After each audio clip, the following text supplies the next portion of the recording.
আসসালামু আলাইকুম বন্ধুরা, আশা করি আপনারা সকলেই ভালো আছেন। বন্ধুরা, আজ আমি আপনাদেরকে বলবো একজন ৬০ বছরের বৃদ্ধা কিভাবে তার অসৎ স্বামীকে সংশোধন করেছিল সে সম্পর্কে একটি বিস্ময়কর ঘটনা। তাই অবশ্যই সম্পূর্ণ ভিডিওটি শেষ পর্যন্ত দেখার অনুরোধ রইল।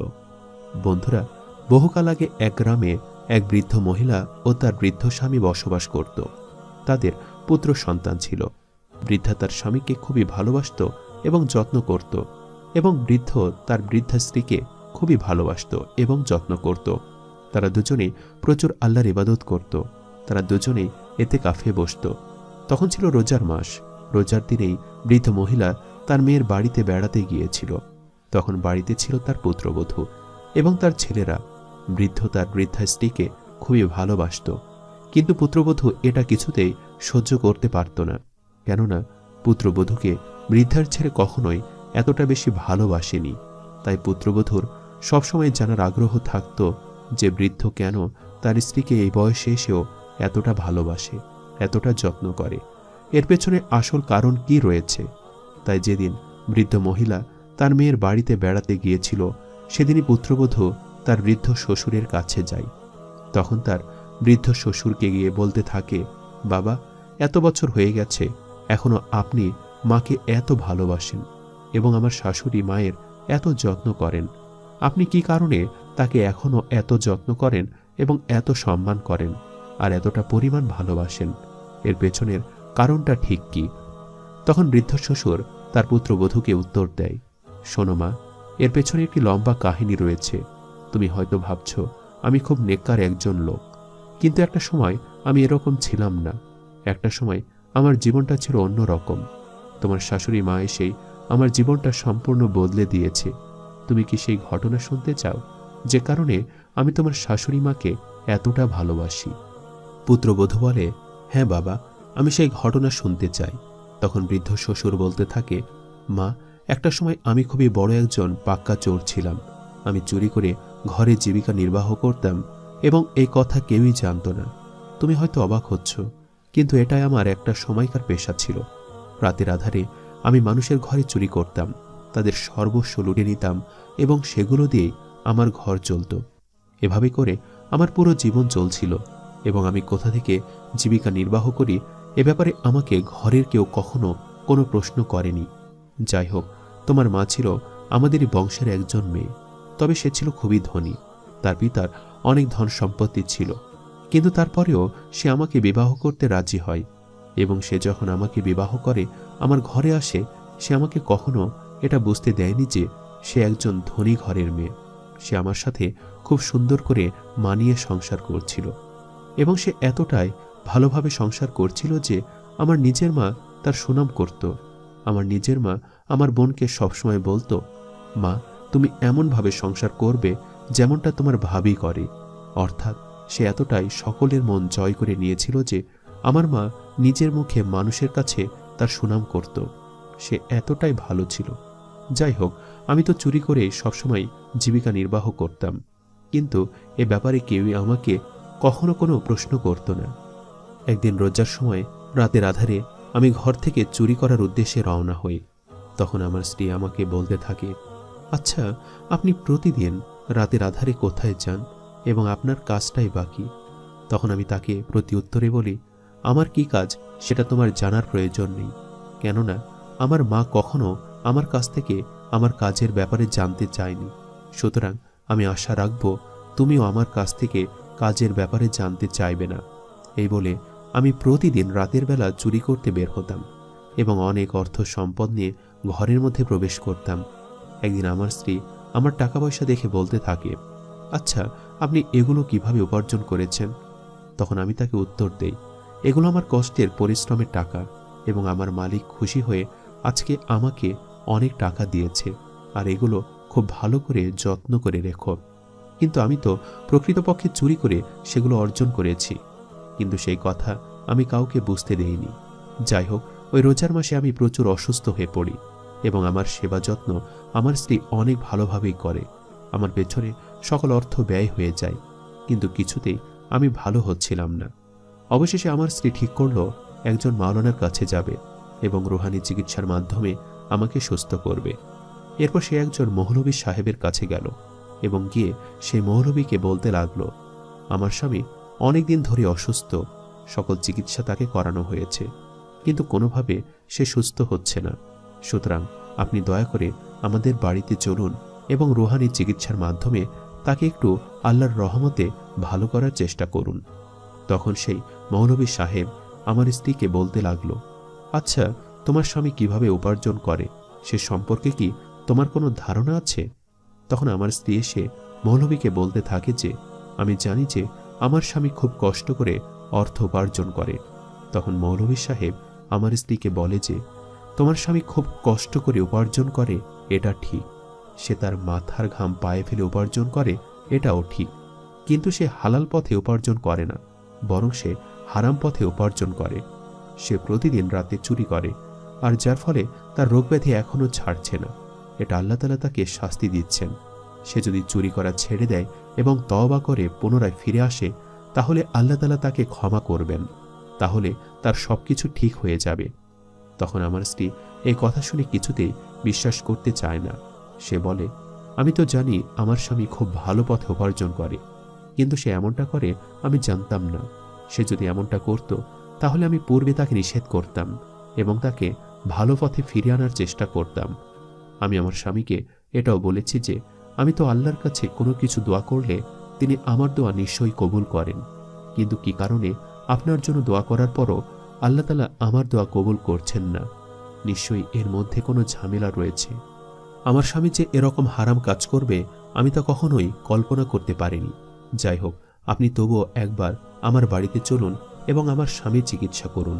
মৌলভী সাহেব আমার স্ত্রীর সাথে আমাদের বাড়িতে আসলো এবং আমাকে এসে বলল, তুমি যে কাজ করেছ তার জন্য লজ্জিত হও এবং আল্লাহর কাছে ক্ষমা চাও, কারণ তুমি একজন চোর। তুমি চুরি করে অর্থ উপার্জন করতে এবং তোমার সংসার চালাতে, আর তুমি যদি তওবা না করো তাহলে তুমি কিছুতে সুস্থ হবে না। আর তুমি শুকরিয়া আদায় করো তোমার স্ত্রীর জন্য, সে খুবই একজন নেককার স্ত্রী। এরপর আমি নিজেও আমার ভুল বুঝতে পারি এবং আমার স্ত্রীর কাছে ক্ষমা চাই এবং সাথে সাথে আল্লাহর কাছেও ক্ষমা চাই এবং আমি তওবা করে হালাল পথে উপার্জন করা শুরু করি। আর সে থেকেই আমার জীবন পুরো পরিবর্তন হয়ে গেছে। আমি বুঝতে পেরেছি যে আমার স্ত্রী আমাকে সত্যিকার অর্থে খুব ভালোবাসে এবং আমার জন্য সত্যিকার অর্থে অনেক কিছু চিন্তা করে। সে থেকে আমি তোমার শাশুড়ি মাকে খুবই ভালোবাসি এবং এখনো পর্যন্ত যত্ন করি এবং তাকে যত্ন করে যাব। এই হলো সেই ঘটনা। প্রিয় বন্ধুরা, স্বামী স্ত্রীর সম্পর্ক হলো আল্লাহর নিয়ামতপূর্ণ একটি সম্পর্ক। স্বামী যদি দিনদার হয় তাহলে স্ত্রীকেও দিনদার হতে হবে। দিনদার স্বামী স্ত্রীর জীবন আখিরাতেও সুন্দর থাকে এবং দুনিয়াতেও সুন্দর থাকে। তাই আমাদের প্রত্যেকেরই উচিত দিনদার হওয়া।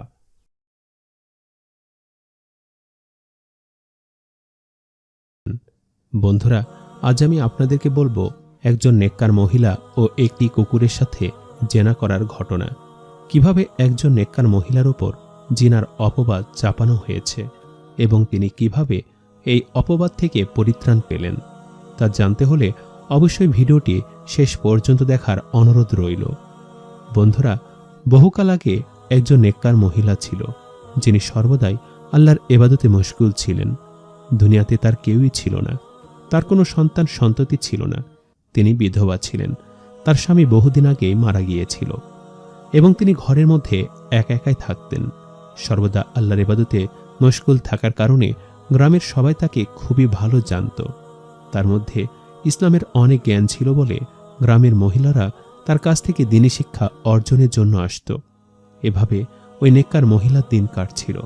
তিনি কাজের জন্য সর্বদাই বাহিরে বের হতেন, কারণ যেহেতু তার স্বামীও বেঁচে ছিল না এবং কোনো সন্তান ছিল না, তাই নিজের জীবন পরিচালনার জন্য কাজে তাগিদে হলেও তাকে বাহিরে বের হতে হতো।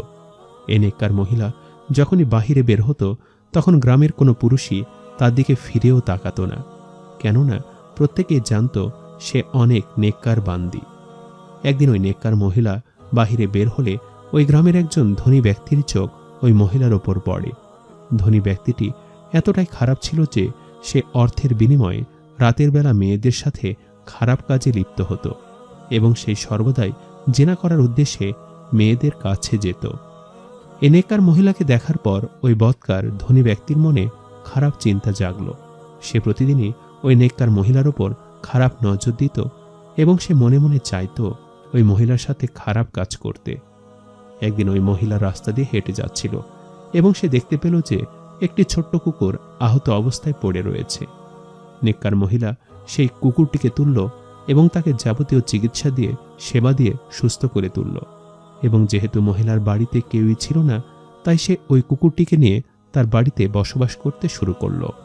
এদিকে ওই ধনী বদলোকটি ওই মহিলাকে পাওয়ার জন্য তার বাড়ির কাছে আসলো এবং দরজা থেকে ওই মহিলাকে বলতে লাগলো, আমি তোমাকে পছন্দ করি, আমি তোমাকে পেতে চাই, বিনিময়ে তুমি যা চাও আমি তোমাকে তাই দিব, তুমি শুধু আমার হয়ে যাও। ঘর থেকে ওই বদকার লোকের কথা শুনে মহিলাটি বলতে লাগলো, তুমি যদি সত্যি আমাকে পেতে চাও তাহলে আমাকে বিবাহ করো, কেননা বিয়ে ছাড়া কখনোই সম্পর্ক হালাল হয় না, এটা হতেই পারে না। তখন বদকার লোকটি দরজার বাহিরে থেকে ওই মহিলাকে বলতে লাগলো, আমি ইতিমধ্যে 4টি বিবাহ করেছি এবং আমার স্ত্রীরা বাড়ি থেকে অনেক যৌতুক নিয়ে এসেছে, তবে তোমাকে আমি এমনিতেই চাই, আমি তোমাকে বিয়ে করতে পারবো না, তুমি আমার সাথে আপোষ করো, বিনিময়ে আমি তোমাকে সব দিব। কিন্তু আল্লাহর প্রিয় বান্দি কিছুতে রাজি হলো না, বরং সে অপমান করে ওই বদকার লোককে সেখান থেকে তাড়িয়ে দিল। বদকার লোকটি খুবই অপমানিত বোধ করল এবং ওই নারীকে পাওয়ার জন্য সে ওই নারীর বাড়িতে বেশ কিছু সন্ত্রাসী লোক পাঠালো, কিন্তু সেই সন্ত্রাসী লোকগুলো ওই নারীর কোনো ক্ষতি করতে পারল না। তারা সেই বদকার লোকটির কাছে ফিরে আসলো এবং বলতে লাগলো, এই মহিলার কোনো ক্ষতি করা কোনোভাবেই সম্ভব নয়, তার মধ্যে নিশ্চয়ই অলৌকিক কিছু রয়েছে, আমরা অনেক চেষ্টা করেও তার কোনো কিছু করতে পারলাম না। এরপর ওই বদকার লোকটি ওই গ্রামের এই 3 জন লোককে ডেকে পাঠালো, তারাও তার মতোই বেশ ধনী ছিল। বদকার লোকটি তাদের উদ্দেশ্যে বলতে লাগলো, তোমরা যদি ওই নারীকে আমার কাছে এনে দিতে পারো তাহলে আমরা 4 জন মিলে তাকে ভোগ করব, তার সাথে খারাপ কাজ করব, জিনায় লিপ্ত হব। তখন তারা 3 জনে এই কথা শুনে শয়তানের ফাঁদে পড়ে গেল। তারা 3 জনে মিলে ওই নারীর ঘরে গেল, কিন্তু তারাও কিছুতেই ওই নারীর ঘরে প্রবেশ করতে পারল না, বরং তারা ভেতর থেকে একটি কুকুরের ডাক শুনতে পারল। তারা এই কথা ওই বদ লোকটিকে এসে বলল। তারা বলল যে ওই নারীর ঘরে একটি কুকুর থাকে। তখন বদ লোকটি চিন্তা করল যে আমরা যেহেতু এই নারীর সাথে কিছু করতে পারলাম না, তাহলে এবার তাকে আমরা বদনাম করব, যেন গ্রামের সবাই তাকে অনেক ঘৃণা করে। এরপর ওই বদলোকটি এবং বাকি 3 জন লোক মিলে গ্রামের সবাইকে বলতে লাগলো, এই মহিলা নেককার মহিলা নয়, সে ঘরে একা একটি কুকুরের সাথে থাকে এবং এটির সাথে জেনা করছে। এমন কথা শুনে গ্রামের সবাই তাকে খারাপ বলতে থাকে এবং গ্রামের প্রত্যেক নারীরা এই ঘটনা শোনার পর ওই নারীর প্রতি অনেক খারাপ চিন্তা ভাবনা শুরু করে। এদিকে ওই নারী এমন মিথ্যা অপবাদ পেয়ে আল্লাহর কাছে কান্না করতে থাকে এবং বলতে থাকে, হে আল্লাহ, আমি যে পাপ করিনি, তুমি কেন আমাকে সে পাপের শাস্তি প্রদান করছো? এ কোন পরীক্ষায় ফেললে? ওই গ্রামে একজন আল্লাহওয়ালা বুজুর্গ ছিল, যিনি সকল বিচার করতেন এবং গ্রামের সবাই কোনো সমস্যায় পড়লে কিংবা কোনো বিচারের দরকার হলে সেই আল্লাহওয়ালা বুজুর্গের কাছে যেত। নেককার নারীর এই বিচারটি নিয়েও গ্রামের সবাই, এমনকি বদকার লোক এবং ওই 3 জন ব্যক্তি মিলে আল্লাহওয়ালা বুজুর্গের কাছে আসলো। তখন বদকার লোকটি আল্লাহওয়ালা বুজুর্গ লোকটিকে বলতে লাগলো, এই নারীর ঘরে কোনো স্বামী নেই, তার কোনো সন্তান নেই, তাই সে একটি কুকুরকে নিয়ে এখানে এসেছে এবং তার সাথে সে জিনা করছে, সে একজন জিনাকারী মহিলা। তখন আল্লাহওয়ালা বুজুর্গ বলল, বেশ, তাহলে ওই নারীকে ডেকে পাঠাও, তার মুখ থেকেই আমি সকল কিছু শুনব। এরপর ওই ধনী ব্যক্তির খাদেম সে নেককার মহিলার কাছে গেল এবং তাকে গিয়ে বলল যে, আপনাকে এলাকার কাজী ডেকে পাঠিয়েছেন, নিশ্চয়ই আপনার কোনো বিচার হবে, তাই আমাদের সাথে চলুন। তখন নেককার নারীটি বিচার কার্যে গেল। সেখানে গিয়ে সেই আল্লাহওয়ালা বুজুর্গ সে কাজীর উদ্দেশ্যে বলতে লাগলো, বিশ্বাস করুন, আমি এমন কিছুই করিনি, বরং সে আমার সাথে খারাপ কাজ করতে চেয়েছে, আমি তাকে অপমান করে তাড়িয়ে দিয়েছি, তাই হয়তো আমার উপর প্রতিশোধ নেওয়ার জন্য সে আমার উপর এই অপবাদ চাপিয়েছে। তখন বদকার লোকটি বলতে লাগলো, আমি তো একা মিথ্যে বলছি না, আমার সাথে এই 3 জনও তো সাক্ষী দিচ্ছে, ওই মহিলায় খারাপ, সে কুকুরের সাথে জেনা করেছে, তাকে উপযুক্ত শাস্তি দিন। তখন আল্লাহওয়ালা বুজুর্গ বলতে লাগলো, তাহলে তোমরা চারজন যেহেতু কুকুরটিকে তার ঘরে দেখেছ, এবার তাহলে বলো কুকুরটির গায়ের রং কেমন ছিল। আসলে তারা কেউই তো কুকুরটিকে চোখে দেখেনি, তাই চারজনের একজনও কুকুরের সঠিক বর্ণনা দিতে পারেনি। অতঃপর আল্লাহওয়ালা বুজুর্গ তাদের উদ্দেশ্যে বলতে লাগলো, তোমরা কেউই সঠিক উত্তর দিতে পারোনি। এবার আমি সে সাক্ষীকে ডাকব, যার সাক্ষ্যের বিনিময়ে হবে আসল বিচার। এরপর সেই কুকুরটিকে বিচারখানায় উপস্থিত করা হলো। তখন আল্লাহওয়ালা বুজুর্গ সে কুকুরটির উদ্দেশ্যে বলতে লাগলো, আল্লাহর নাম নিয়ে বলছি, সত্য ঘটনা কি তুমি নিজেই খুলে বলো। এই নারী কি সত্যি তোমার সাথে জেনা করেছে? তখন আল্লাহর কুদরতে সেই কুকুরটি কথা বলতে শুরু করলো। সে বলতে লাগলো, না, এই নারী আমার সাথে জেনা করেনি, বরং সে আমাকে রাস্তায় কুড়িয়ে পায়, আমাকে চিকিৎসা দিয়ে ভালো করে তার ঘরে আশ্রয় দেয় এবং আমি তার ঘরে বড় হয়েছি। বরঞ্চ ওই লোকটা তাকে খারাপ কাজ করতে বলেছিল। তারা চারজনই দোষী। এরপর আল্লাহওয়ালা বুজুর্গ সে কাজী সাহেব সকলের উদ্দেশ্যে বলতে লাগলো, তাহলে তো এখন সত্য প্রমাণিত হয়ে গেল। কুকুরটি নিজেই সাক্ষ্য দিল। এবার আমার আদেশের পালা। এই মহিলা যদি সত্যি জিনা করত এবং তাকে যে শাস্তি দেওয়া হতো, এখন তোমাদের চারজনকেই সে শাস্তি দেওয়া হবে। গ্রামের সবাই তোমাদেরকে ঢিল ছুড়বে এবং তোমাদের শেষ পরিণতি হবে মৃত্যু। আমি সবাইকে আদেশ দিচ্ছি যেন সবাই তোমাদের চারজনের ওপর পাথর নিক্ষেপ করে তোমাদেরকে মেরে ফেলে।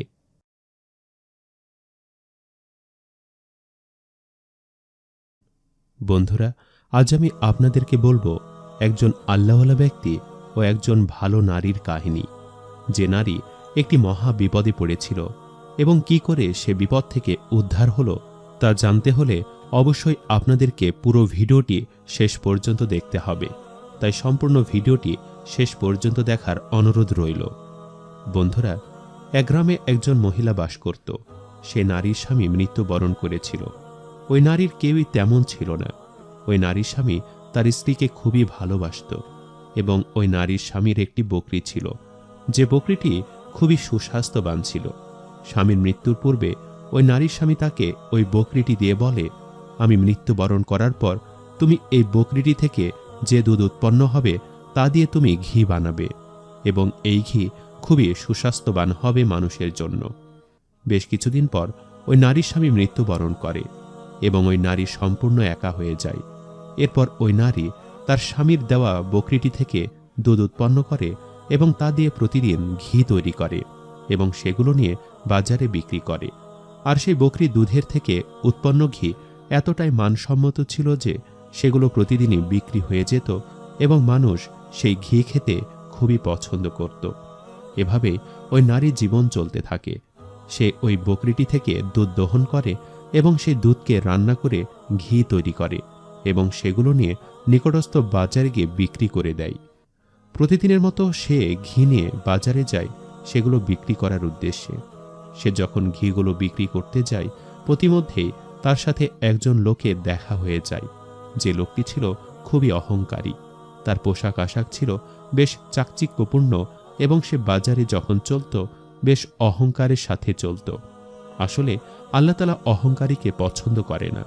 সে এত দামি পোশাক পরে বাজারে আসত, আসলে সেই পোশাক পরার মতো সামর্থ্য ওই বাজারের কারোই তেমন ছিল না।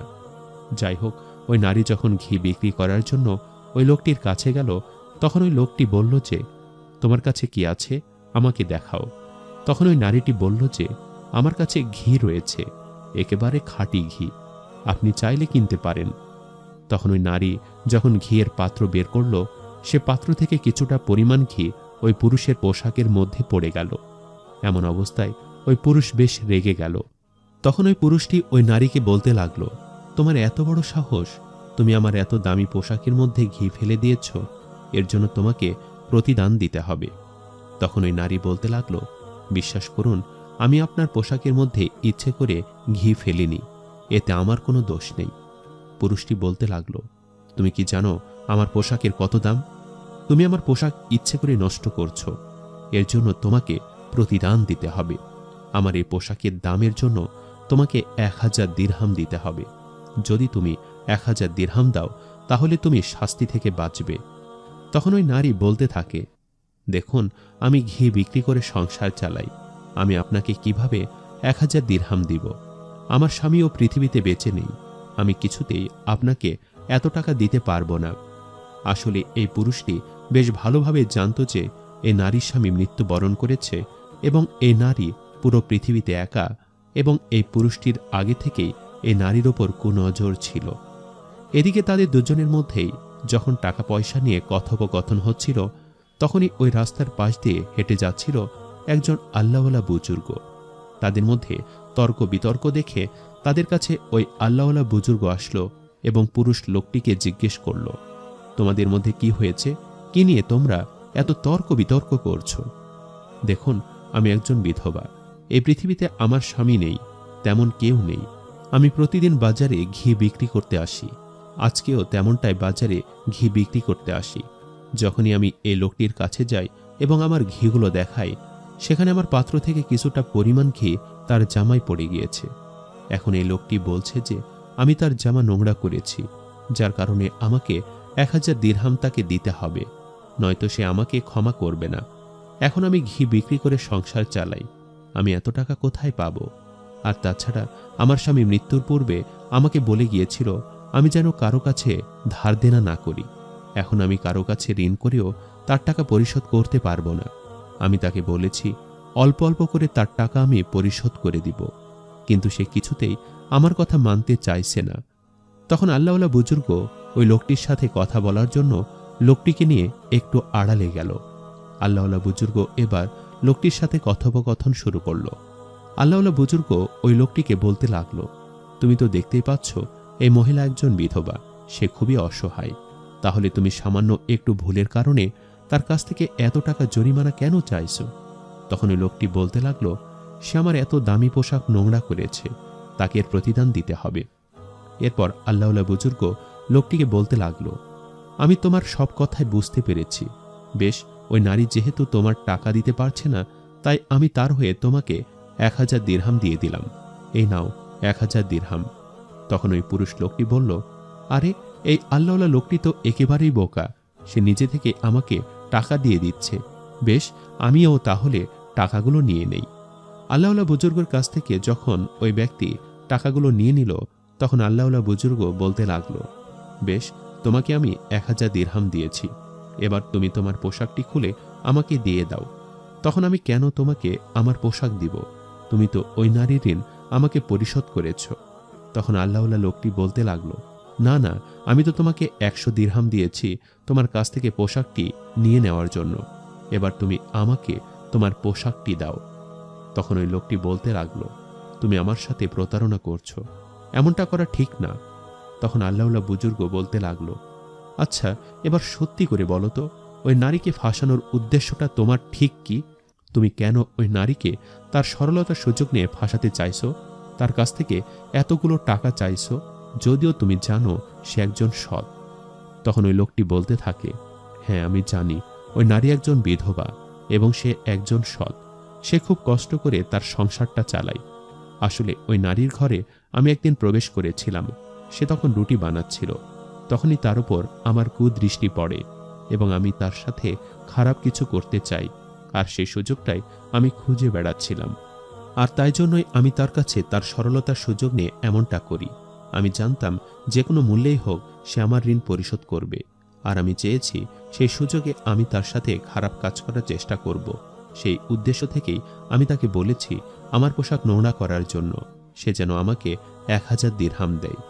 আর সেই সুযোগে আমি তার সাথে বাজারে দেখা করি এবং ইচ্ছাকৃতভাবে তার পাত্র থেকে আমার গায়ের মধ্যে ঘি ফেলে দেই, যাতে করে আমি তার কাছে 1000 দিরহাম চাইতে পারি, আর সে সেই টাকা না দিয়ে আমার সাথে খারাপ কাজে লিপ্ত হয়। তখন আল্লাহওয়ালা বুজুর্গ বলতে লাগলো, সে কিন্তু তার ইজ্জত তোমার কাছে বিক্রি করেনি। সে গরিব হতে পারে, কিন্তু সে আল্লাহর ভয়ে ছিল, আর তাই তুমি তার কোনো উপকার ক্ষতি করতে পারোনি। এরপর ওই আল্লাহওয়ালা বুজুর্গ লোকটি বাজারের দিকে গেলে এবং সকল মানুষের উদ্দেশ্যে বলতে লাগলো, এতক্ষণ ওই মহিলাকে যেভাবে বেইজ্জতি করা হয়েছে, তোমাদের মধ্যে কি কেউই পারত না তার জন্য প্রতিবাদ করতে?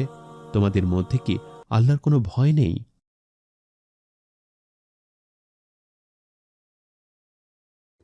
বহুকাল আগে একজন হিন্দু ছিল যে সবসময় ভিক্ষা করত।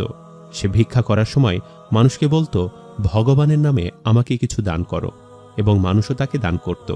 আর এই দানের টাকা দিয়েই তার মোটামুটি কোনোভাবে চলছিল। এভাবে বেশ কয়েকটা বছর চলে গেল। এবং সে ভিক্ষাকেই নিজের পেশা হিসেবে নিয়ে নিল। একদিন সে ভিক্ষা করতে করতে একজন মুসলমান আল্লাহওয়ালা ব্যক্তির কাছে গিয়ে পৌঁছায়। সেখানে গিয়ে সে দেখছিল আল্লাহওয়ালা ওই ব্যক্তিটি নামাজ পড়ছিল এবং তারপর সে জিকির করছিল। সে ওই আল্লাহওয়ালা ব্যক্তিকে বলতে লাগল, ভগবানের নামে আমাকে কিছু দান করুন। তখন আল্লাহওয়ালা বুজুর্গ ওই ফকিরকে বলতে লাগল, আমি তোমাকে কিছুতেই কিছু দান করতে পারবো না, তোমাকে দান করার মতো আমার কাছে কিছুই নেই। এরপর ওই হিন্দু ভিক্ষুক আল্লাহওয়ালা বুজুর্গকে বলতে লাগল, আপনার কাছে তো দেখলাম এক গ্লাস পানি আছে, আপনি আমাকে এই গ্লাসটাই দিয়ে দিন, তাহলেই তো হয়। আল্লাহওয়ালা বুজুর্গ তখন ওই ভিক্ষুককে বলতে লাগল, তুমি যদি ভগবানের নামে না চেয়ে আমার আল্লাহর নামে আমার কাছে ভিক্ষা চাইতে, তবে আমি তোমাকে অবশ্যই দিতাম। তুমি কি জানো, এই বিশ্ব ভুবনের মালিক একমাত্র মহান আল্লাহ তাআলা। তিনি তো আমাদের রিজিকের মালিক, তিনি আমাদেরকে সৃষ্টি করেছেন, তিনি মহান, তিনি ছাড়া আমাদের কোনো ইলাহ নেই। সে ভিক্ষুক মনে মনে চিন্তা করল, আমি যদি ভগবানের নামে না চেয়ে আল্লাহর নামে তার কাছে ভিক্ষা চাইতাম, হয়তো সে আমাকে দান করত। এরপর এই কথা চিন্তা করার পর ভিক্ষুক সেখান থেকে চলে গেল। কিন্তু ভিক্ষুকে তো লোভ যায়নি, তাই সে পুনরায় সেই আল্লাহওয়ালা বুজুর্গের কাছে আসলো। এবার এসে বলতে লাগল, আমাকে আল্লাহর নামে কিছু ভিক্ষা দিন। এবং সে আল্লাহওয়ালা বুজুর্গকে বলতে লাগল, আমি সারা জীবন ভিক্ষা করে গেছি, আমাকে এমন কিছু শিখিয়ে দিন যাতে আমাকে আর ভিক্ষে করতে না হয়। আসলে আমি অনেক ধনী হতে চাই, বড়লোক হতে চাই। আল্লাহওয়ালা বুজুর্গ তখন সেই হিন্দু ভিক্ষুককে বলতে লাগল, বেশ, তাহলে তুমি 7 দিন আমার কাছে থাকো, তাহলে তুমি শিখে যাবে কিভাবে ধনী হতে পারবে। তখন সে ভিক্ষুক রাজি হয়ে গেল সে আল্লাহওয়ালা বুজুর্গের কাছে থাকতে। ভিক্ষুক দেখল যে আল্লাহওয়ালা বুজুর্গ দিনরাত শুধু নামাজ পড়তেই থাকে। সকালে ফজরে নামাজ পড়ে, এরপর রাতে ইবাদত করে, সারাক্ষণ শুধু সে ইবাদতের মধ্যেই থাকে। 7 দিন থেকে 2 দিন শেষ। ভিক্ষুক যখনই ঘুম থেকে ওঠে তখনই দেখে আল্লাহওয়ালা বুজুর্গ নামাজ পড়ছে। একদিন ভিক্ষুক আল্লাহওয়ালা বুজুর্গকে বলতে লাগল, আচ্ছা, আপনি নামাজ পড়ে কি এমন শান্তি পান? আমি তো জানি না, আপনি দয়া করে আমাকে নামাজ পড়া শিখিয়ে দিন, আমিও নামাজ পড়তে চাই, আমার আর সারাদিন শুয়ে থাকতে ভালো লাগে না। এরপর আল্লাহওয়ালা বুজুর্গ সেই ভিক্ষুককে নামাজ পড়া শিখিয়ে দিল। হিন্দু ভিক্ষুকও নামাজ পড়তে লাগল এবং সেও প্রশান্তি অনুভব করল।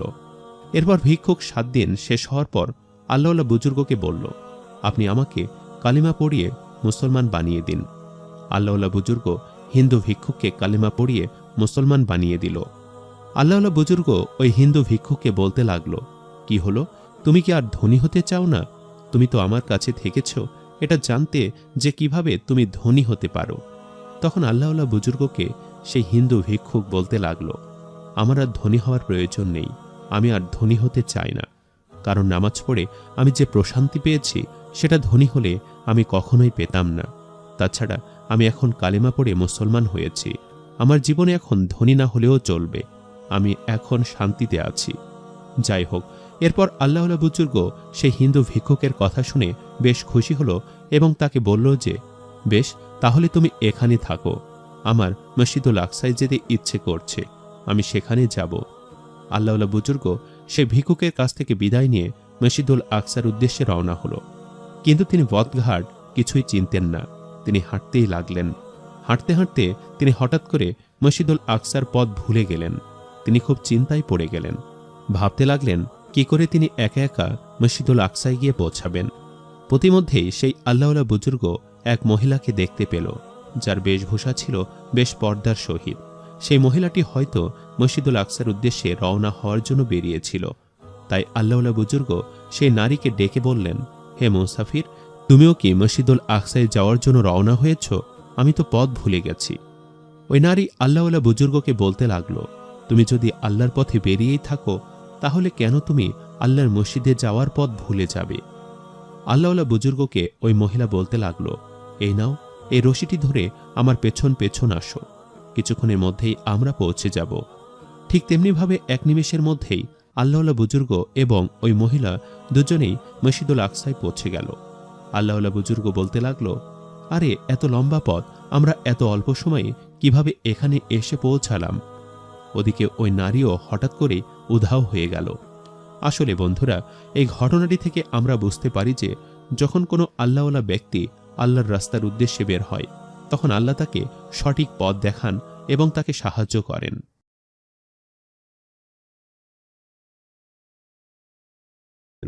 বন্ধুরা, আজ আমি আপনাদেরকে বলবো একজন দরবেশের সাথে এক সুন্দরী মেয়ের বিয়ে হওয়ার একটি বিস্ময়কর ঘটনা। তাই অবশ্যই সম্পূর্ণ ভিডিওটি শেষ পর্যন্ত দেখার অনুরোধ রইল। বন্ধুরা, কথিত আছে বহুকাল আগে এক শহরে একজন অমুসলিম বাদশাহ বাস করত। তার একটি কন্যা ছিল, যে কন্যা ছিল খুবই রূপবতী এবং বাদশাহ সবসময় চাইত তার মেয়েকে সবথেকে ধনী কোনো যুবক বিবাহ করুক এবং তার মেয়ের সৌন্দর্যের অনেকেই পাগল ছিল। কিন্তু মেয়েটির মন খুবই ভালো ছিল এবং সে কখনোই চাইত না কোনোদিন ধনী কাউকে বিবাহ করতে। একদিন বাদশার মেয়ে কোনো এক স্থানে যাচ্ছিল। প্রতিমধ্যে বাদশার মেয়ের চোখ পড়ল একজন মুসলমান দরবেশের ওপর। সে মুসলমান দরবেশকে দেখে বেশ মুগ্ধ হয়ে গেল এবং তার দিকে এক দৃষ্টিতে তাকিয়ে রইল। একজন ধনী ঘরের বাদশার মেয়ে হওয়া সত্ত্বেও তার মনে মনে এতটাই আশা জেগেছিল যে সে চেয়েছিল ওই ফকির গরিব দরবেশকে সে বিবাহ করতে। বাদশার মেয়ে প্রতিদিনই দরবেশকে দেখত। একদিন সে তার মনের কথা ওই দরবেশকে বলে। সে বলে যে, আমি আপনাকে খুবই ভালোবাসি এবং আমি আপনাকে বিয়ে করতে চাই। তখন দরবেশ বলে যে, এটা কোনোভাবে সম্ভব না। আমি বেশ কিছুদিন ধরে লক্ষ্য করছি আপনি আমার দিকে দৃষ্টি দিচ্ছেন এবং আমারও মনে হচ্ছে যে আপনি আমার প্রতি মুগ্ধ হয়ে গেছেন এবং আপনি আমাকে বিবাহ করতে চান। আমি সবই বুঝলাম, কিন্তু এটা কখনোই সম্ভব না, কারণ আপনি একজন বাদশার মেয়ে আর আমি সামান্য একজন দরবেশ। আর তাছাড়া আপনার আর আমার মাঝাবও এক নয়। আপনি যে ধর্মের অনুসারী, আমি সে ধর্মের অনুসারী নই। সুতরাং আমাদের বিবাহ কখনোই সম্পূর্ণ হতে পারে না। তখন বাদশার মেয়ে বলতে থাকে, আমি আপনাকে বিবাহ করব এবং আমি আপনার মাঝাবে আসতেও প্রস্তুত। তখন বাদশার মেয়ে বলল যে, আপনার মাঝহাব কি? তখন দরবেশ বলল যে, আমার মাঝহাব হলো ইসলাম এবং আমরা এক আল্লাহর ইবাদত করি। আল্লাহ ছাড়া কাউকে বিশ্বাস করি না এবং তিনিই সব। এরপর দরবেশ বলল যে, বেশ, আপনি যদি ইসলাম ধর্ম গ্রহণ করেন তাহলে আমি আপনাকে বিবাহ করতে প্রস্তুত। তখন ওই মেয়েটি ইসলাম ধর্ম গ্রহণ করল এবং দরবেশ তাকে নামাজ, রোজা এবং আল্লাহর সকল ইবাদত শিখিয়ে দিল। মেয়েটিও ইসলামের সকল বিধিবিধান পালন করার পর নিজের মনের প্রশান্তি অনুভব করল এবং বলল যে, আমি আপনার পাশাপাশি আপনার ধর্ম ইসলামকে ভালোবেসে ফেলেছি। এখন তো আমি মুসলমান হয়ে গেছি। এবার আমাদের বিবাহ করতে কোনো বাধা নেই। তাহলে চলুন আমরা বিবাহ সম্পূর্ণ করে নেই। বাদশার মেয়ে যখন ইসলাম ধর্ম গ্রহণ করল তখন দরবেশ তাকে বিবাহ করার জন্য রাজি হল এবং তারা দুজনে বিবাহ করে নিল। তাদের দুজনের বিবাহ সম্পূর্ণ হওয়ার পর বাদশার মেয়ে বলল, আমাকে এবার আমার বাবার দরবারে ফিরে যেতে হবে, কেননা তাকে আমাদের বিয়ের কথা জানাতে হবে। কিন্তু সময় সুযোগ বুঝে তাকে আমাদের বিবাহের কথা জানাতে হবে। আমি এখন আমাদের বিয়ের বিষয়টা সম্পূর্ণ লুকিয়ে রাখব। এরপর বাদশার মেয়ে তার বাবার দরবারে ফিরে যায়। সে সেখানে লুকিয়ে লুকিয়ে ইসলামের যত যাবতীয় বিধিবিধান ছিল সেগুলো পালন করা শুরু করে।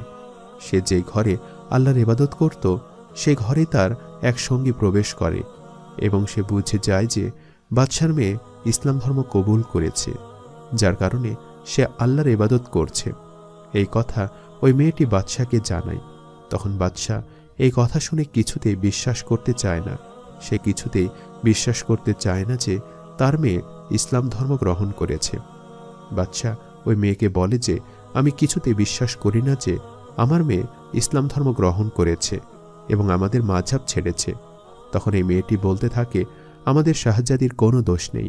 সে ইচ্ছে করে ইসলাম ধর্ম গ্রহণ করেনি, বরং আমার সন্দেহ হচ্ছে সে কোনো এক মুসলমান দরবেশকে বিয়ে করেছে এবং সেই দরবেশই তাকে বাধ্য করেছে আমাদের মাযহাব ত্যাগ করতে এবং ইসলাম ধর্ম গ্রহণ করতে।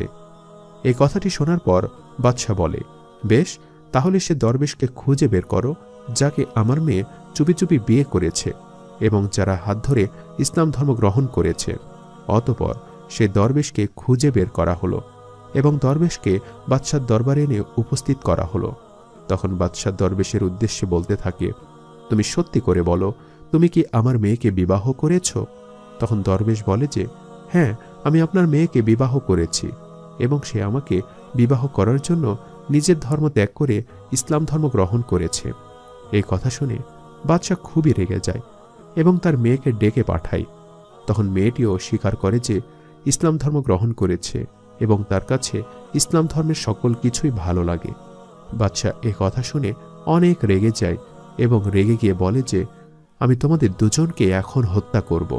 আমার মেয়ে হয়ে তুমি কিভাবে আমাদের ধর্ম ছেড়ে দিলে?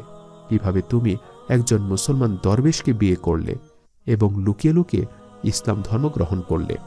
ওই দিন ওই দরবেশ ব্যক্তিটি রোজাদার অবস্থায় ছিল। তখন দরবেশ ব্যক্তিকে পরীক্ষা করার জন্য বাদশাহ তার মেয়েকে বলল যে, আমি তোমাদের বিবাহ অবশ্যই মেনে নেব, কিন্তু আমি একটি শরবতের ব্যবস্থা করেছি, যে শরবত আজ পর্যন্ত কারো খাবার সৌভাগ্য হয়নি। তোমার স্বামী যদি তোমাকে সত্যিকার অর্থেই ভালোবেসে থাকে তাহলে তাকে বলো যে সে যেন শরবত পান করতে। কিন্তু সে যদি কিছুতেই তার দরবেশ স্বামীকে সে শরবত পান করার কথা বলতে পারছিল না, কারণ সে তো জেনে গিয়েছিল যে তার স্বামী একজন রোজাদার ব্যক্তি এবং সে কি করেই বা সেই দরবেশকে শরবত পান করার কথা বলবে, কারণ তার দরবেশ স্বামী তো একজন রোজাদার ব্যক্তি। তাই সে বলল যে, বাবা, আপনি দয়া করে আমাদের দুজনকে হত্যা করুন, কিন্তু তারপরও কিছুতেই আমি আমার স্বামীকে শরবত পান করার কথা বলতে পারবো না, কারণ সে এখন রোজা অবস্থায় আছে। আর একজন মুসলমানের কাছে রোজা হলো একটি ফরজ ইবাদত। সে তার জীবন দিয়ে দিবে, কিন্তু প্রকৃত মুসলমান কখনো রোজা ভঙ্গন করবে না। তাই আপনি আপনার তলোয়ার দিয়ে দয়া করে আমাদের দুজনকে হত্যা করুন, কিন্তু আমাকে কিছুতেই বলবেন না যাতে করে আমার স্বামী রোজা ভাঙ্গে। বাদশাহ তার মেয়ের মুখে এমন কথা শুনে বেশ চমকে গেল। সে মনে মনে চিন্তা করল, আমার মেয়ে আমাদের ধর্ম ছেড়ে দিয়েছে এবং তার স্বামীকে রোজা ভাঙতেও বলছে না, কিন্তু বিনিময়ে সে নিজেকে নিজের জীবন দিয়ে দিতে চাইছে। ইসলাম ধর্মের মধ্যে এমন কি আছে যে কারণে আমার মেয়ে এতটা ধর্মপাগল হয়ে গেছে এবং সে নিজের জীবন দিয়ে দিতেও প্রস্তুত? তখন বাদশাহ চেয়েছিল তাদের দুজনকে হত্যা করবে।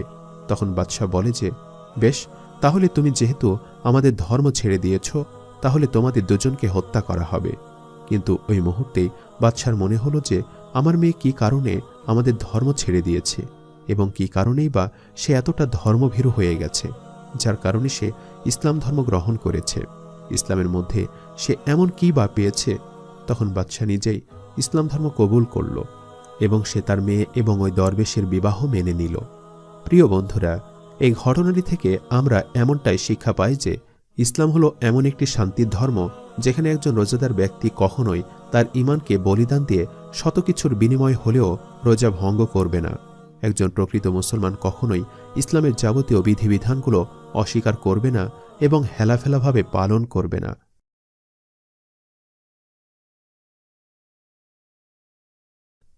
একটি গ্রামে এক অসহায় মহিলা বাস করতেন। তিনি খুবই ঈমানদার একজন মহিলা ছিলেন। তার স্বামী মারা যাওয়ার পরে তার জীবন হয়ে যায় দুর্বিষহ। তার একটি ছেলে ছিল। সে অসহায় মায়ের কষ্ট তো বুঝতই না, বরং সবসময় তার মাকে বিরক্ত করত। কখনো নামাজ কালাম পড়ত না, রোজা রাখত না, সারাদিন এদিক সেদিক খারাপ বদমাশ ছেলেদের সাথে ঘুরে বেড়াত আর মদ গাঁজা খেত। বয়স বাড়ার সাথে সাথে সে আরো বেশি খারাপ ও বেপরোয়া হতে থাকে। গ্রামের সবাই তার মাকে বলতো, বিয়ে দিয়ে দিন, ঘরে বউ আসলে হয়তো সে ঠিক হয়ে যাবে। মহিলাটি ভাবলেন, ঠিকই বলছে সবাই, আমি যদি আমার ছেলেটিকে বিয়ে দিয়ে দেই তাহলে হয়তো সে ভালো হয়ে যাবে, সঠিক পথে ফিরে আসবে। তিনি একটি মেয়ের সাথে তার ছেলের বিয়ে দিয়ে দিলেন, কিন্তু তিনি যা ভেবেছিলেন ঘটল তার সম্পূর্ণ বিপরীত। তিনি ভেবেছিলেন ঘরে বৌমা আসলে হয়তো তার ছেলে ভালো হয়ে যাবে, কিন্তু বৌমা ছিল তার ছেলের থেকেও বেশি খারাপ। সে খুবই অহংকারী, স্বার্থপর এবং খারাপ একটি মেয়ে ছিল। সে সারাদিন শাশুড়ির ওপর অত্যাচার নির্যাতন করত। শাশুড়িকে সালাত আদায়ের সময়টাও দিত না। বুড়ি মহিলাটি যখনই সালাত আদায় করতে দাঁড়াতেন তখনই তার বৌমা তাকে কিছু না কিছু কাজ দিয়ে দিত। এটা রমজান মাস ছিল। বাড়িতে শুধু একা ওই অসহায় বুড়িমাই রোজা রাখতেন। তিনি সাহারি করতেন শুধু পানি খেয়ে। এভাবে কেটে যায় 5টা রোজা। তিনি প্রতি রোজায় সেহরিতে শুধু পানি খেতেন, ইফতারে পান্তা ভাত খেতেন, আর শরীর ধীরে ধীরে দুর্বল হয়ে যাচ্ছিল। তাই সে একদিন তার ছেলেকে ডেকে বললেন, বাবা, আমার শরীর এখন খুবই দুর্বল হয়ে যাচ্ছে। আমি শুধু পানি খেয়ে আর রোজা রাখতে পারছি না। তুমি কি আমার জন্য কিছু খাবার এনে দিবে? ছেলেটি বিরক্ত হয়ে বলল, রোজা রাখতে পারো না তো? কে বলেছে তোমাকে রোজা রাখতে? পারবো না আমি তোমার জন্য কোনো খাবার আনতে। এটা বলে মহিলার ছেলেটি বাড়ি থেকে বের হয়ে গেল। মহিলাটির রোজা রাখতে খুবই কষ্ট হচ্ছিল। শুধু পানি খেয়ে রোজা রাখা কি সম্ভব? ওই দিন বিকালে ছেলেটি বাসায় বেশ কিছু ফল কিনে আনলো।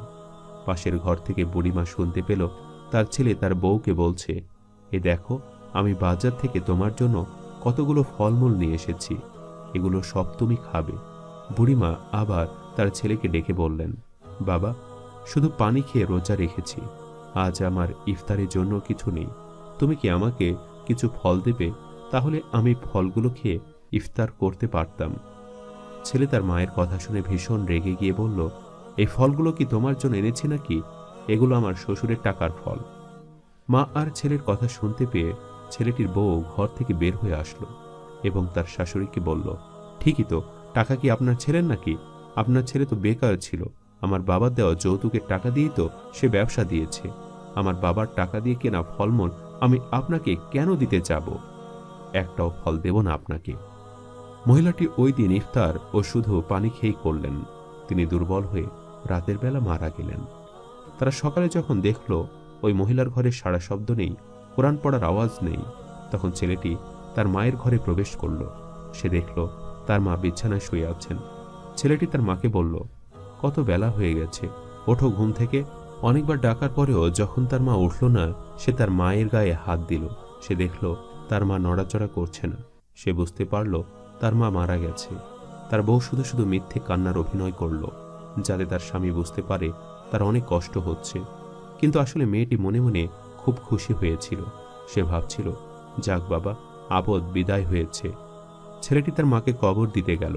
তার মায়ের জন্য যখন কবর খোঁড়া হলো, কবর থেকে আলো ঠিকরে বেরোচ্ছিল। ছেলেটি তার মাকে দাফন করে যখনই পেছন ফিরে বাড়ি ফিরতে যাবে, তখনই দেখল পেছনে একজন অনেক বড় দাড়িওয়ালা সাদা পাঞ্জাবি পরা হুজুর দাঁড়িয়ে আছে। ওই লোকটি ছেলেটিকে বলল, তুমি মোটেও ঠিক করনি, তুমি তোমার মাকে মেরে ফেলেছ। ছেলেটি হুজুরটিকে কড়া করে শাসিয়ে দিয়ে বলল, আমি কেন মারতে যাব? বয়স হয়েছিল তাই মারা গেছে। হুজুরটি বললেন, তোমার মা বেঁচে থাকতে কত অন্যায় অত্যাচার অবিচার করেছ, সেগুলো সব ভুলে গেলে? অপেক্ষায় থাকো এর প্রতিফল ভোগ করার জন্য। তোমার সময় খুব শীঘ্রই ঘনিয়ে আসছে। ছেলেটি হুজুরের কথা কানে নিল না। সে বাসায় সে বউকে বলল, দেখো না, মাকে যখন দাফন করে আসছিলাম তখন এক হুজুর বলল, আমি নাকি মায়ের ওপর অত্যাচার করেছি, তার জন্য প্রতিফল ভোগ করতে হবে। আমি নাকি মাকে নির্যাতন করে মেরে ফেলেছি। মেয়েটি বলল, মারা গেছেন ভালো হয়েছে, এখন আর বিরক্ত করার মতো কেউ নেই, আমরা এখন শান্তিতে থাকবো সব সময়। মেয়েটি ভেবেছিল এবার সে সংসারে একাই রাজত্ব করবে, আর হলোও তাই। অল্প কিছুদিনের মধ্যেই তার স্বামী ব্যবসায় খুবই উন্নতি করল। এরই মধ্যে তার বউ তাকে সুখবর দিল যে সে মা হতে চলেছে। দুই খুশির খবরে তারা খুশিতে আত্মহারা হয়ে গেল। অল্প কিছুদিনের মধ্যেই তারা কোটিপতি হয়ে গেল। একদিন ছেলেটি বাহিরে ছিল। ছেলেটির বউ বাড়িতে একা ছিল। সে হঠাৎ দরজায় কড়া নাড়ার আওয়াজ পেল। দরজা খুলে দেখল একজন বয়স্ক পাঞ্জাবি পরা সাদা দাড়িওয়ালা লোক দাঁড়িয়ে আছে।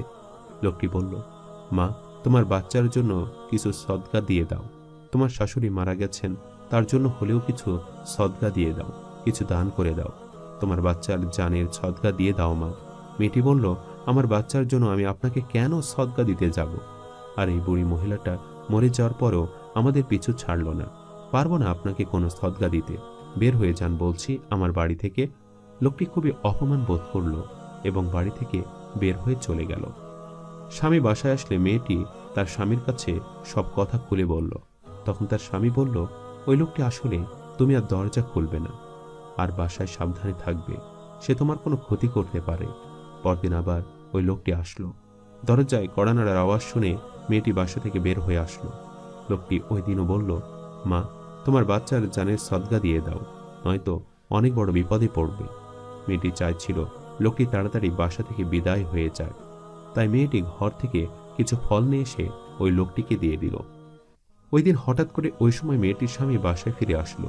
বয়স্ক লোকটিকে দেখা মাত্র তার উপর ঝাঁপিয়ে পড়ল আর বলতে থাকলো, আমরা কি বিপদে পড়ব? হ্যাঁ, আমাদের ক্ষতি করার জন্য এখানে এসেছ? আর তুমি সেই লোকটাই না যে ওই দিন কবরস্থানে আমাকে উল্টাপাল্টা কথা বলেছিলে। ওই দিন আমাকে বিরক্ত করে তোমার শান্তি হয়নি যে আমার বাড়িতে আমার না হওয়া বাচ্চা আর বিবিকেও তুমি পেরেশান করতে চলে এসেছ। এ কথা বলে সে বয়স্ক লোকটিকে উঠানে ধাক্কা মেরে ফেলে দিল। বয়স্ক লোকটি অনেক ব্যথা পেল এবং বলল, তুমি কি দেখতে পাচ্ছ না যে আমি তোমার থেকে বয়সে বড়? তুমি কি জানো না বয়সে বড় একজন ব্যক্তির সাথে কিভাবে ব্যবহার করতে হয়? আমি তো এসেছিলাম তোমাদেরকে সাহায্য করতে, কিন্তু এখন দেখছি তোমরা আসলে সাহায্যের যোগ্যই না। তোমাদের কাছে আমি এমনি এমনি আসিনি। তোমার মৃত মা আমাকে তোমাদের কাছে পাঠিয়েছিলেন। তোমার মা বেঁচে থাকতে তোমরা দুজনে তোমার মায়ের প্রতি অনেক অত্যাচার করেছ। তবু তোমার মা না কোনোদিন বেঁচে থাকতে তোমাকে বদদোয়া দিয়েছে, না মারা যাওয়ার পরে সে কখনো তোমাকে বদদোয়া দিয়েছে। এমনকি সে কবরে যাওয়ার পরেও ক্রমাগত তোমার জন্য দোয়া করে যাচ্ছে, যাতে আল্লাহ তাআলা তোমার পাপের জন্য তোমাকে শাস্তি না দেয়, যাতে আল্লাহ তাআলা তোমাকে ক্ষমা করে দেয়। আমি পরপর 2 দিন এসেছি, কিন্তু তোমার বিবি আমার সাথে খারাপ ব্যবহার করেছে, আমাকে কিছু সদকা দেয়নি। অবশেষে আজ সে আমাকে কিছু ফল দিয়েছে। আমি ভেবেছিলাম এই ফলগুলো গরিব দুঃখী বাচ্চাদের মাঝে গিয়ে দান করে দিব, যাতে তার উছিলাতে হলেও আল্লাহ তাআলা তোমাদেরকে ক্ষমা করেন। কিন্তু এখন দেখছি তোমরা ক্ষমা পাওয়ার যোগ্যই না। আমি পারবো না তোমাদের জন্য আল্লাহর কাছে দোয়া করতে, পারবো না সুপারিশ করতে। আমি চলে যাচ্ছি। এই বলে বয়স্ক লোকটি ফলগুলো উঠানে রেখে চলে গেল।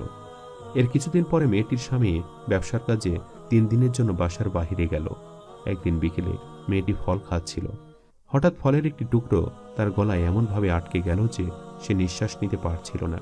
তার স্বামীও বাসায় ছিল না। আশেপাশে এমন কেউই ছিল না যাকে সে সাহায্যের জন্য ডাকবে। ধীরে ধীরে সে দম আটকে মারা গেল। মা মারা যাওয়ায় গর্ভের সন্তানটিও মারা গেল। মেয়েটির স্বামী বাড়ি ফিরে এসে দেখল তার স্ত্রী মৃত অবস্থায় ঘরে পড়ে আছে। সে প্রথমবারের মতো বুঝতে পারল আপনজন হারানোর যন্ত্রণা কি হয়। মা মারা যাওয়ার পর কোনো কষ্ট অনুভব করতে পারেনি, কিন্তু নিজের স্ত্রী আর বাচ্চাকে হারানোর পরে সে পাগল প্রায় হয়ে গেল। সে হাওমাও করে কাঁদতে শুরু করল। সে দৌড়ে কবরস্থানে চলে গেল এবং বয়স্ক লোকটিকে খুঁজতে থাকল। অনেক খোঁজাখুঁজির পর সে দেখল বয়স্ক লোকটি কবরস্থানের এক কোনায় বসে কোরআন মজিদ তেলাওয়াত করছেন। ছেলেটি হাওমাও করে কাঁদতে কাঁদতে বয়স্ক লোকটিকে বলল, আমি অনেক বড় অন্যায় করে ফেলেছি হুজুর। আমার স্ত্রী, আমার বাচ্চা মারা গেছে। তাদেরকে হারানোর যন্ত্রণা আমি সহ্য করতে পারছি না। আপনি দয়া করে আমাকে ক্ষমা করে দিন আর আমার স্ত্রী ও বাচ্চার জীবন ফিরিয়ে দিন। বয়স্ক লোকটি বলল, আমার কাছে ক্ষমা চেয়ে কি হবে? তোমার মায়ের কবরে গিয়ে তোমার মায়ের কাছে ক্ষমা চাও। ছেলেটি তার মায়ের কবরে গিয়ে অনেক কাঁদতে থাকলো আর তার মায়ের কাছে ক্ষমা চাইতে থাকলো। হঠাৎ কবর থেকে তার মায়ের গলার আওয়াজ আসলো। তার মা বলল, আমি তো মা, আমি না বেঁচে থাকতে কোনোদিনও তোমাকে বদদোয়া দিয়েছি আর না মারা যাওয়ার পরে দিয়েছি। তুমি বাড়ি ফিরে যাও বাবা। বাড়ি ফিরে গিয়ে গরিবদেরকে দান সদকা করো। তাতে যদি আল্লাহ কিছুটা হলেও তোমার পাপ ক্ষমা করেন, আমি তোমাকে ক্ষমা করে দিয়েছি। এই প্রথম ছেলেটির মনে তার মায়ের জন্য ভালোবাসা জাগলো। সে আরো কিছুক্ষণ তার মায়ের কবরের পাশে দাঁড়িয়ে রইল আর তার মায়ের জন্য দোয়া করল। ছেলেটি বাড়ি ফিরে গিয়ে দেখল তার স্ত্রী এবং ছেলে হাসি মুখে দরজার সামনে দাঁড়িয়ে আছে। সে আবেগে তার স্ত্রী এবং বাচ্চাকে জড়িয়ে ধরল। তার স্ত্রী বলল, জানো, আমার কিছু সময়ের জন্য মনে হয়েছিল আমি ঘুমিয়ে পড়েছিলাম। তারপর হঠাৎ কেউ এসে আমার মাথায় হাত রাখলো, আমার ঘুম ভাঙল আর তার কিছুক্ষণ পরে আমার বাচ্চার জন্ম হলো। মেয়েটির স্বামী তাকে সব কথা খুলে বলল। তারপর মেয়েটিও তার স্বামীর সাথে তার শাশুড়ির কবরে গেল এবং শাশুড়ির কাছে ক্ষমা চাইল। ওই বয়স্ক লোকটির কাছেও ক্ষমা চাইল।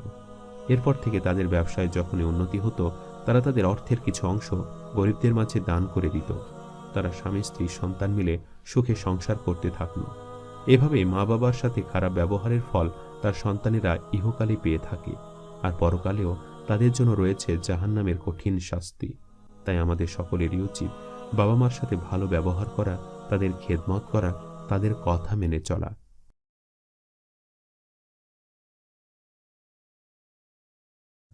আমাদের আজকের কাহিনী আলাউদ্দিন আলী আহমদ সাবির। তিনি সাবির কলরই বা কলয়ের দরবেশ নামেও পরিচিত। ত্রয়োদশ শতাব্দীতে দক্ষিণ এশিয়ার বিখ্যাত মুসলিম সুফি সাধক ছিলেন। তিনি বাবা ফরিদের ভাগ্নে ও উত্তরসূরি ছিলেন এবং চিশতি তরিকার প্রথম সাবিরিয়া শাখা। তার দরবার হরিদ্বারের নিকটবর্তী কলয়র গ্রাম। হজরত সাবির পাক রহমতুল্লাহি আলাইয়ের বাবার নাম শাহ আব্দুর রহিম আর মায়ের নাম হাজেরা। হজরত সাবির পাক রহমতুল্লাহি আলাইয়ের বাবার বর্ণনা থেকে জানা যায় যে যখন সাবির পাক রহমতুল্লাহি আলাইয়ের জন্ম হয় তখন তার মুখ ছিল কেবলামুখী।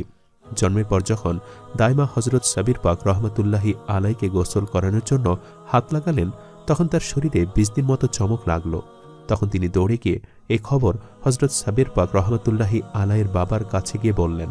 আর সাবির পাক রহমতুল্লাহি আলাইয়ের বাবা তখন দাইমাকে বললেন, আপনি ভালো করে অজু করে তারপর ওকে গোসল করান। তারপর দাইমা ভালো করে গোসল করে অজু করে ছোট শিশুটাকে যখন গোসল করালো তখন কোনো সমস্যাই হলো না। সাবির পাক রহমতুল্লাহি আলাই জন্মের 6 মাস 40 দিন পর্যন্ত মায়ের দুধ পান করেননি। তার পরিবারের সবাই এমন মনে করত যে সে গায়েবীভাবে কোনো জায়গা থেকে খাবার খাচ্ছে। এভাবে পুরো 7 মাস 10 দিন যখন চলে গেল তখন তার মা অস্থির হয়ে গেল। সে আল্লাহর কাছে মাগরিবের নামাজ পড়ে ইসমে আজম পড়ে অনেক দোয়া কালাম করতে লাগল। তারপর সে তার ছেলের গায়ে এসে ফু দিল এবং আল্লাহর রহমতে সেদিন থেকে হজরত সাবির পাক আলাইহি ওয়াসাল্লাম মায়ের দুধ পান করা শুরু করলেন। একদম ছোটবেলা থেকেই হজরত সাবির পাক রহমতুল্লাহি আলাই ছিলেন খুবই ধৈর্যশীল। হজরত সাবির পাক রহমতুল্লাহি আলাইয়ের মায়ের বর্ণনা থেকে জানা যায় যেদিন থেকে তার জন্ম হয়েছে সেদিন থেকেই তার মা এক ধরনের গায়েবী জিকির শুনতে পেয়েছে। তার সবসময় মনে হয় কেউ যেন আল্লাহর জিকির করছে।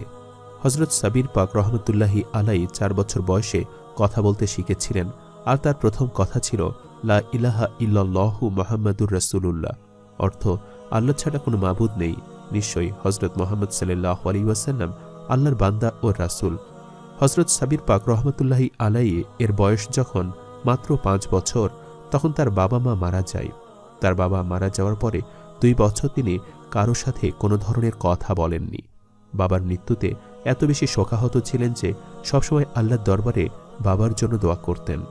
হজরত সাবির পাক রহমতুল্লাহি আলাই দিনে 7 বার কেবলার দিকে মুখ করে আল্লাহর দরবারে সেজদা করতেন। তিনি সবসময় আল্লাহর ইবাদতে এতই মশগুল থাকতেন যে খাওয়ার কথাই ভুলে যেতেন। এমন শোনা যায় যে তিনি আল্লাহর ইবাদতে এত মশগুল থাকতেন যে যদি কেউ তাকে তলোয়ার দিয়ে 2 টুকরো করে ফেলত তারপরেও তিনি টের পেত না। হজরত সাবির পাক রহমতুল্লাহি আলাইয়ের বয়স যখন 7 বছর তখন তার মা তাকে নিয়ে তার ভাই বাবা ফরিদ রহমতুল্লাহি আলাইয়ের কাছে চলে যান। ছোটবেলা থেকেই সাবির পাক রহমতুল্লাহি আলাই ছিলেন অতুলনীয় ধৈর্যের অধিকারী আর তার ধৈর্যের একটি কাহিনী আমরা এখন শুনব। বাবা ফরিদ তাকে খাবার বিতরণের দায়িত্ব অর্পণ করেছিলেন।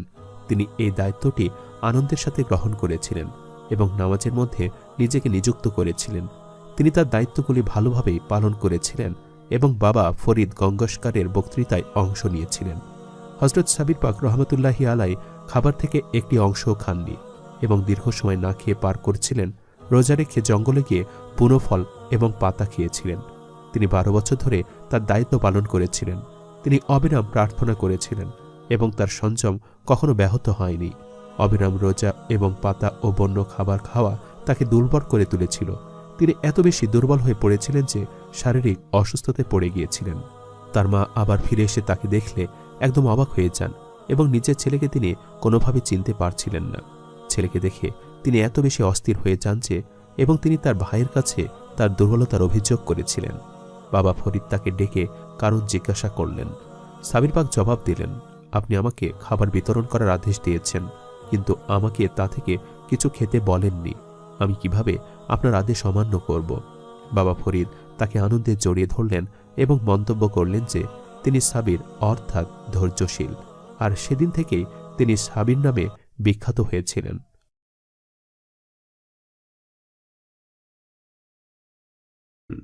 আজ আমি আপনাদেরকে বলতে যাচ্ছি বিবি মরিয়ম আলাইহিসসালাম ও হজরত ঈসা আলাইহিসসালামের জীবন সম্পর্কে। কিভাবে পিতা ছাড়া হজরত ঈসা আলাইহিসসালাম আল্লাহ তাআলা দুনিয়াতে ভূমিষ্ঠ করলেন এবং কেনই বা তাকে আকাশে তুলে নিলেন। সুতরাং এ বিষয়ে জানতে হলে অবশ্যই ভিডিওটি শেষ পর্যন্ত দেখার অনুরোধ রইল। হজরত ঈসা আলাইহিসসালামের মাতা বিবি মরিয়ম আলাইহিসসালাম নাসেরা নামক একটি শহরের অধিবাসিনী ছিলেন। নাসেরা শহরটি বাইতুল মুকাদ্দাসের কাছে অবস্থিত ছিল। বিবি মরিয়ম তার পিতামাতার মানত পূর্ণ করার জন্যই বাইতুল মুকাদ্দাসের খেদমতে নিযুক্ত হয়েছিলেন। বিবি মরিয়ম আলাইহিসসালাম ছোট থেকে অনেক শান্ত এবং ধর্মানুরাগিনী ছিলেন। একদিন বিবি মরিয়ম নামাজ পড়ছিলেন আর ঠিক তখনই হঠাৎ করে আল্লাহর ফেরেশতা জিবরাইল অবতীর্ণ হলেন। তিনি বিবি মরিয়মকে সালাম দিয়ে বললেন, তুমি আল্লাহর অনুগ্রহ প্রাপ্তা, আল্লাহ নিশ্চয়ই তোমার সাথে রয়েছেন। হঠাৎ করে জিবরাইল আলাইহিসসালামকে দেখে এবং তার কাছ থেকে এমন কথা শুনে বিবি মরিয়ম খুবই ভয় পেলেন। তিনি ভাবতে লাগলেন, কে আমার নিকট আসলো? তখন হযরত জিবরাইল বললেন, আমি হলাম আল্লাহর ফেরেশতা জিবরাইল। তুমি ভয় পেও না, তুমি আল্লাহর পক্ষ থেকে পবিত্র সন্তান লাভ করবে, আর আমি এই সুসংবাদই তোমাকে দিতে এসেছি। বিবি মরিয়ম তখন অনেক ভয় পেয়ে গেলেন এবং জিবরাইলকে বললেন, এটি কেমন করে হবে? আমি যে এখনো অবিবাহিতা ও কুমারী, আমি তো আজ পর্যন্ত স্বামীর সঙ্গ লাভ করিনি। তখন জিবরাইল ফেরেশতা বললেন, আল্লাহর কুদরতে এমনটা হবে, আল্লাহর কাছে এটা কোনো কঠিন কাজ নয়। এসব কথা বলার পর জিবরাইল ফেরেশতা চলে গেলেন। এরপর 6 মাস পূর্বে বিবি মরিয়মের খালা অর্থাৎ হযরত জাকারিয়া আলাইহিসসালামের স্ত্রী গর্ভবতী হয়েছেন, আর তারপর আবারও কুমারী মরিয়ম আল্লাহর কুদরতে গর্ভবতী হয়ে গেলেন। সুবহানাল্লাহ। বিবি মরিয়ম আলাইহিসসালাম যদিও আল্লাহর কুদরতে সন্তান সম্ভবা হয়েছিলেন, কিন্তু দেশের লোকেরা এমনটা মেনেই বা নিবে কেন? তাই অবিবাহিত অবস্থায় কুমারী নারীর এভাবে গর্ভবতী হওয়ার ফলে সবাই তাকে বাইতুল মুকাদ্দাস থেকে বের করে দিল, যার ফলে তাকে নিজের ছেড়ে যেতে হলো। তারপর গর্ভে শিশু নিয়ে বিবি মরিয়ম কোনো আশ্রয় খুঁজে না পেয়ে একটি শহরের দ্বারপ্রান্তে একটি খেজুর গাছের নিচে আশ্রয় নিলেন। এরপর হঠাৎ করে বিবি মরিয়মের প্রসব বেদনা শুরু হলো। তারপর সঙ্গী সহায়ন অবস্থায় গর্ভবতী মরিয়ম একটি নির্জন প্রান্তরে আস্তাবলের অব্যবহৃত আঙ্গিনার এক কোণে হযরত ঈসা আলাইহিস সালামকে জন্ম দিলেন। আল্লাহর কি অদ্ভুত কারিশমা! যিনি ছিলেন এই পৃথিবীর মহাসম্মানিত একজন নবী, তিনি কিনা সে নগণ্য একটি স্থানে ভূমিষ্ঠ হলেন। তখনকার সময় দরিদ্রতম পিতামাতার সন্তানরাও ভূমিষ্ঠ হবার একটু ভালো স্থানে শয্যালাভ করতে পারত, কিন্তু বিবি মরিয়মের সন্তান হযরত ঈসা আলাইহিস সালামকে শোয়াবার জন্য আস্তাবলের ওই ঘরটুকু ছাড়া আর কিছুই তার ভাগ্যে হলো না। এরপর জন্মের 8 দিন পর ইসলামী শরিয়া অনুযায়ী ঈসা নবীর ত্বক ছেদন করা হলো এবং তার নামকরণ হলো ঈসা। তখনকার সময় প্রথম সন্তান জন্মগ্রহণ করলে একজোড়া ঘুঘু জাতীয় পাখি উৎসর্গ করা নিয়ম ইসলামী শরীয়তের বিধান ছিল। তাই বিবি মরিয়ম সুস্থ হয়ে ওঠার পর ঈসা নবীকে সাথে নিয়ে বাইতুল মুকাদ্দাসে গেলেন এবং সেখানে গিয়ে পাখি উৎসর্গ করার সেই মানতখানা পালন করলেন। তখন সে সময় একদল অগ্নিপূজক হযরত ঈসা আলাইহিস সালামকে খুঁজে বেড়াচ্ছিল। মূলত তারা ছিল একদল জ্যোতিষী। তারা নক্ষত্র দেখে হযরত ঈসা আলাইহিস সালামের জন্ম হয়েছে এই বিষয়টি জানতে পেরে গিয়েছিল। তখন সেখানকার নিরোইজ বাদশাহ ঈসা নবীর জন্মের কথা শুনে ভয় পেয়ে গেলেন এবং সেই অনুসন্ধানকারী দলের কাছে গিয়ে গোপনে বললেন যে তারা যেন সেই বালকেরা সন্ধান করে এবং তাকে খুঁজে বের করে। তখন সেই অগ্নিপূজকরা খুঁজতে খুঁজতে বিবি মরিয়মের কাছে পৌঁছায়। এরপর তার সেই ক্ষুদ্র শিশু অর্থাৎ ঈসা নবীকে সেজদা করে এবং সেখানে তাদের কিছু মানত থাকে যেগুলো তারা সম্পূর্ণ করে। এরপর রাতের বেলা সেই অগ্নিপূজকরা স্বপ্নে দেখল যে তাদেরকে সেই বাদশাহ হিরোইসের কাছে ফিরে যেতে নিষেধ করা হয়েছে। এর কারণ হলো হিরোইস এই শিশুর জীবনের শত্রু। ওদিকে আবার বিবি মরিয়মও এরূপ স্বপ্ন দেখলেন যে হিরোইস সম্রাট এই সন্তানের শত্রু এবং সেই ঈসাকে তাকে হত্যা করতে চায়। মরিয়ম যেন তার শিশু ঈসাকে নিয়ে মিশরে চলে যায়। ওদিকে ওই অগ্নিপূজক জ্যোতিষীরাও আর সম্রাটের কাছে ফিরে গেল না, যার ফলে বাদশাহ হিরোইস ভয়ানক রেগে গেল। তখন সে হুকুম করল যে বাইতুল্লাহ এবং এর আশেপাশের সকল জায়গায় বাচ্চাদের যেন হত্যা করে ফেলা হয়। এদিকে ইতিমধ্যে ওই স্বপ্ন দেখার পর বিবি মরিয়ম তার সন্তানকে নিয়ে মিশরে রওনা হয়ে গিয়েছিলেন এবং বাদশাহ হিরোইস যতদিন জীবিত ছিল ততদিন পর্যন্ত বিবি মরিয়ম তার সন্তানকে নিয়ে মিশরেই অবস্থান করলেন। আর হিরোইসের মৃত্যুর সংবাদ শোনার পরই সে পুনরায় নিজ দেশ নাসেরায় চলে আসলেন। ঈসা আলাইহিস সালাম দিন দিন বাড়তে লাগলো। বয়স বৃদ্ধির সাথে সাথে ঈসা নবীর মধ্যে প্রখর জ্ঞান এবং তীক্ষ্ণ মেধাশক্তির পরিচয় ফুটে উঠছিল। ঈসা আলাইহিস সালাম যে একজন নবী হবেন এবং তার উপর যে আল্লাহর এক বিশেষ রহমত রয়েছে সেটি দিনে দিনে প্রকাশ পেতে শুরু করল। ঈসা নবী ও তার মা বিবি মরিয়ম প্রতি বছরই ঈদের উৎসব পালনের জন্য ইয়েরুসালেমে যোগদান করতেন। ঈসা নবীর বয়স যখন 12 বছর, সেই বয়স থেকে সে ইয়েরুসালেমে বড় বড় জ্ঞানী এবং পণ্ডিত বর্গের সাথে ধর্ম বিষয়ে নানান আলোচনা করতেন। তার বিশেষ বুদ্ধি এবং তত্ত্বজ্ঞান শুনে পণ্ডিতেরা অনেক অবাক হয়ে যেতেন এবং আল্লাহর বিশেষ রহমতে ক্রমান্বয়ে হযরত ঈসা আধ্যাত্মিক সকল জ্ঞানের পূর্ণতা লাভ করতে লাগলেন। আল্লাহ সুবহানাহু ওয়া তাআলার ইচ্ছায় মাত্র ৩০ বছর বয়সে তিনি আল্লাহর কাছ থেকে ওহী লাভ করেন এবং নবীরূপে ইসলাম ধর্মপ্রচার করতে শুরু করলেন। হযরত ইয়াহইয়া ছিলেন বিবি মরিয়মের খালাতো ভাই। ইয়ারদান নদীর তীরে তিনি সেখানকার লোকদেরকে ধর্ম উপদেশ দান করতেন, আর হযরত ঈসা আলাইহিস সালাম সেখানে গিয়ে ওয়াজ করতে শুরু করেন এবং ইসলাম ধর্ম প্রচারের কাজ শুরু করে। তার কাছে আল্লাহর পক্ষ থেকে ওহী আসা শুরুর পর থেকে তার উপর ইনজিল কিতাব অবতীর্ণ হতে থাকে। আল্লাহ তাকে অলৌকিক ক্ষমতা দান করেছিলেন এবং তিনি তার নবুয়তের প্রমাণের জন্য বহু অলৌকিক কার্যাবলী দেখাতে শুরু করেন। মাটি দ্বারা জীবিত পাখি তৈরি করে উড়িয়ে দেওয়া, অন্ধকে দৃষ্টি দান করা, বোবাকে বাকশক্তি দান করা, কুষ্ঠকে আরোগ্য করা, পানির ওপরে হাঁটা ইত্যাদি তার বিশেষ অলৌকিক মুজিজা ছিল। তার আধ্যাত্মিক শক্তির বলে বহু রোগী বিভিন্ন জটিল রোগের আরোগ্য লাভ করে। বহু লোক ধর্মজ্ঞান লাভ করে ইসলামের ছায়াতলে ফিরে আসে।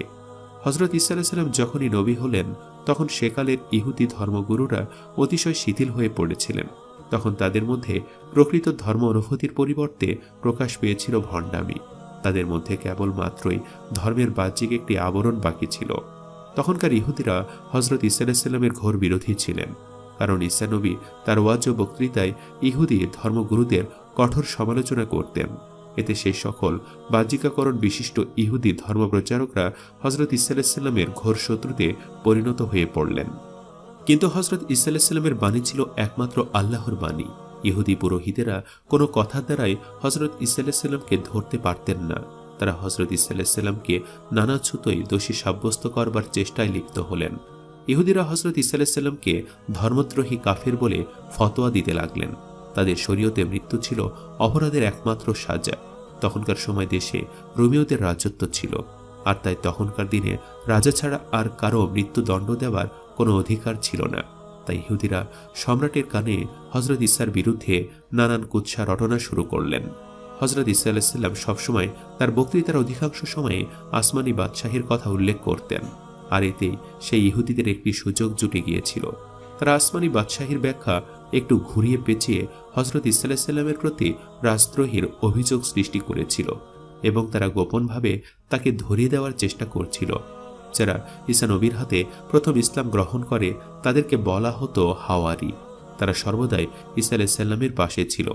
কিন্তু দুঃখের বিষয় হলো যে হাওয়ারি দল ঈসা আলাইহিস সালামের সঙ্গী এবং বিশ্বস্ত রূপে বিরাজ করতেন, তখন তারাই ঈসা আলাইহিস সালামের বিরুদ্ধে তার গুপ্তচর হলেন এবং সেই হাওয়ারিদের মধ্যে একজনের নাম ছিল ইয়াহুদ।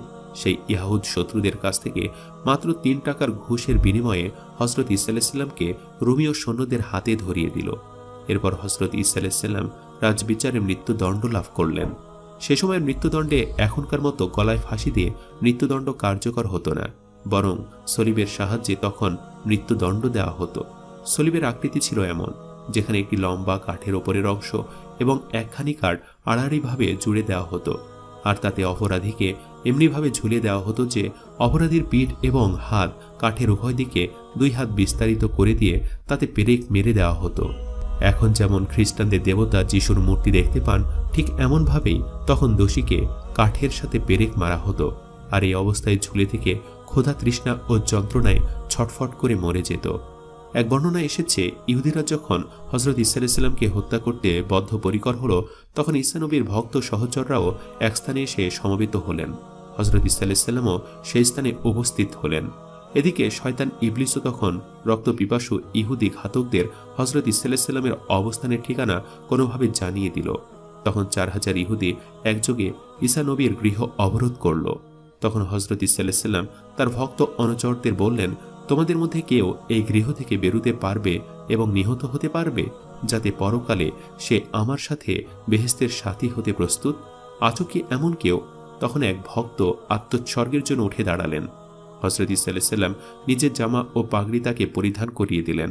অতঃপর তাকে পুরোপুরি হযরত ঈসা আলাইহিস সালামের সদৃশ্য করে দেওয়া হলো। যখন তিনি ঘর থেকে বের হলেন, তখন ইহুদিরা ঈসা আলাইহিস সালাম মনে করে তাকে বন্দী করে নিয়ে গেল এবং সেই সলিবে চড়িয়ে তাকে হত্যা করল। অন্যদিকে হযরত ঈসা আলাইহিস সালামকে আল্লাহ তাআলা আসমানে তুলে নিলেন। তবে কিয়ামতের আগে যখনই দাজ্জালের আবির্ভাব হবে, তখনই আল্লাহ তাআলা আবার পুনরায় ঈসা আলাইহিস সালামকে পৃথিবীতে নামাবেন এবং তিনি দাজ্জালকে হত্যা করবেন। অতঃপর তিনি বিবাহ করবেন এবং তার সন্তানও হবে এবং পরিশেষে তিনি সাধারণ মানুষের মতোই মৃত্যুবরণ করবেন। পবিত্র কোরআনে সূরা নিসা এ বিষয়ে স্পষ্ট বলা আছে যে তারা অর্থাৎ ইহুদিরা হযরত ঈসা আলাইহিস সালামকে হত্যাও করতে পারেনি এবং তাকে শুলেও অর্থাৎ ছলিবেও চড়াতে পারেনি এবং সেই ইহুদিরা আসলে সন্দেহে পতিত হয়েছিল। সুতরাং একজন মুসলমান হিসাবে আমাদের এটাই বিশ্বাস করতে হবে যে ঈসা নবী আসবেন এবং তিনি কিয়ামতের পূর্বে এসে দাজ্জালকে হত্যা করবেন। সম্মানিত দর্শক, ভিডিওটি আপনাদের কাছে কেমন লেগেছে তা আমাদের কমেন্ট করে অবশ্যই জানাবেন। আর সবাই আমাদের সাথেই থাকবেন। আজ তাহলে এই পর্যন্তই। আপনারা ভালো থাকবেন, সুস্থ থাকবেন। আল্লাহ হাফেজ।